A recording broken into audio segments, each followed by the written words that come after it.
আসসালামু আলাইকুম। আপনি নতুন কোনো উদ্যোগ নিতে চাচ্ছেন, কোনো ব্যবসা করতে চাচ্ছেন অথবা নিজের মতো করে কোনো কিছু সৃষ্টি করতে চাচ্ছেন। সে সময় কেউ না কেউ আপনাকে বলবে, "তুমি যে রাস্তায় হাঁটছো সেটা ভুল।" এটা আমাদের সবার সাথে হয়েছে লাইফে। আপনি ভালো কিছু করতে গেলেই মানুষ বলবে, "না, এটার খারাপ সাইড আছে।" ডেফিনিটলি প্রত্যেকটা কাজের ভালো খারাপ ২ টা সাইড থাকে। এটা খুব স্বাভাবিক একটা ব্যাপার।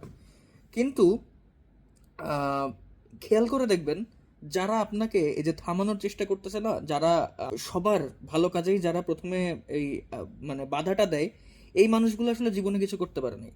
এই মানুষগুলো নিজেরা জীবনে কিছু করতে পারে নাই বলেই অন্য কেউ কোনো কিছু করুক এটা তারা চায় না।